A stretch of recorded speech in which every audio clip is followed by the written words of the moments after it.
ഒറ്റപ്പെട്ട മഴയാണ് ഇന്ന് സംസ്ഥാനത്ത് പലയിടത്തും ഉള്ളത് എന്നാണ് മനസ്സിലാക്കുന്നത്. കണ്ണൂരിൽ നിന്ന് ഫെലിക്സ് ചേരുന്നു. ആദ്യം ഫെലിക്സിലേക്ക്. Felix, good morning. മഴ ഇന്നുണ്ടോ? ശക്തമായ മഴയുണ്ടോ? എന്താണ് അവിടുത്തെ അവസ്ഥ നിലവിൽ?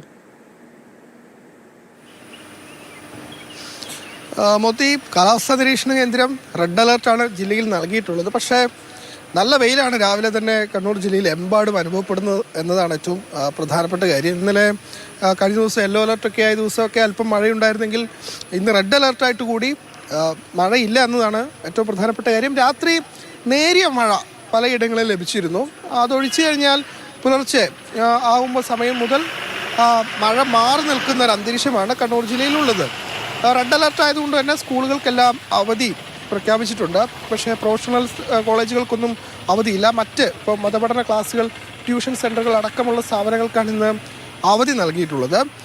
പ്രത്യേകിച്ചും റെഡ് അലർട്ട് ആയതുകൊണ്ട് തന്നെ ജാഗ്രതാ നിർദ്ദേശമുണ്ട്. മലയോരത്തും ഈ മണ്ണിടിച്ചിൽ സാധ്യതയുള്ള സ്ഥലങ്ങളിലൊക്കെ തന്നെ ജാഗ്രതാ നിർദ്ദേശം ഇന്നലെ തന്നെ ജില്ലാ ഭരണകൂടം നൽകിയിട്ടുണ്ട്. പക്ഷേ ഇപ്പോഴേതായാലും സ്ഥിതി മറിച്ചാണ്. അതായത് നല്ല വെയിൽ രാവിലെ തന്നെ ജില്ലയിൽ എമ്പാട് ലഭിക്കുന്നുണ്ട് എന്നതാണ് നമ്മൾ തന്നെ മനസ്സിലാക്കുന്നത്, കണ്ണൂർ നഗരത്തിലടക്കം. പക്ഷേ മഴ മുന്നറിയിപ്പ് ഉള്ളത് കൊണ്ട് തന്നെ ജാഗ്രത തുടരണം എന്നുകൂടി ജില്ലാ ഭരണകൂടം അറിയിക്കുന്നു.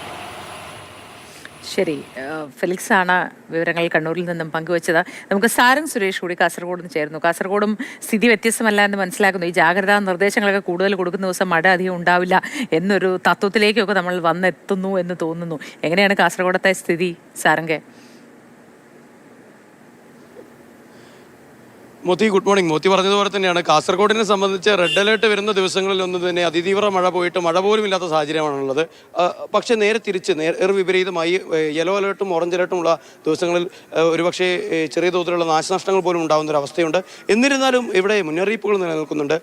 ജില്ലയിലെ സ്കൂളുകൾ അടക്കമുള്ള മുഴുവൻ വിദ്യാഭ്യാസ സ്ഥാപനങ്ങൾക്കും അവധി കളക്ടർ പ്രഖ്യാപിച്ചിട്ടുണ്ട്. അതോടൊപ്പം തന്നെ ജില്ലയിലെ മുഴുവൻ വിനോദസഞ്ചാര കേന്ദ്രങ്ങളിലേക്കും സഞ്ചാരികൾക്ക് വിലക്ക് ഏർപ്പെടുത്തിയിട്ടുണ്ട്. തീരദേശ മേഖലയിലും മലയോര പ്രദേശങ്ങളിലും താമസിക്കുന്ന ആളുകൾ കൃത്യമായ ജാഗ്രത പാലിക്കണമെന്ന് പറയുന്നുണ്ട്. അതോടൊപ്പം മണ്ണിടിച്ചിൽ സാധ്യതയുള്ള സ്ഥലങ്ങളിലൂടെയും കോറിക്ക് സമീപത്തുള്ള പ്രദേശത്തൊക്കെ തന്നെ യാത്ര നിരോധനവും കൂടി ഇപ്പോൾ നിലവിൽ വന്നിട്ടുണ്ട്. എന്നാലും ജില്ലയിൽ ഇപ്പോൾ തെളിഞ്ഞ കാലാവസ്ഥയാണ്. എവിടെയും മഴയുടെ ലാഞ്ചനം പോലും കാണാനില്ല എന്ന് തന്നെയാണ് യാഥാർത്ഥ്യം. ഇന്നലെ രാത്രി പോലും ചെറിയ തോതിൽ പോലും മഴയില്ലായിരുന്നു.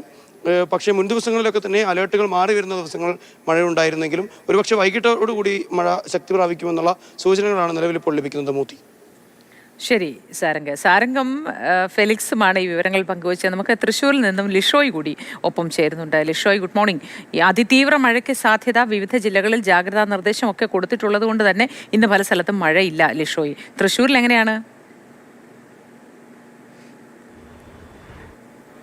അതേ മോത്തി, ഇത് തന്നെയാണ് ഇവിടുത്തെ അവസ്ഥ. രാവിലെ മുതൽ നല്ല വെയിലാണ് തൃശ്ശൂരിൽ. ഇന്നിപ്പോൾ ഇവിടെ വിദ്യാഭ്യാസ സ്ഥാപനങ്ങൾക്ക് അവധിയൊക്കെ പ്രഖ്യാപിച്ചിട്ടുണ്ട്. ഇന്നലത്തെ അവസ്ഥ കണ്ടാണ് കളക്ടർ ഇത് പ്രഖ്യാപിച്ചത്. പക്ഷേ ഇന്നലെ റെഡ് അലർട്ടായിരുന്നു, ഇന്നിപ്പോൾ യെല്ലോയിലേക്ക് മാറിയിട്ടുണ്ട്. എങ്കിൽ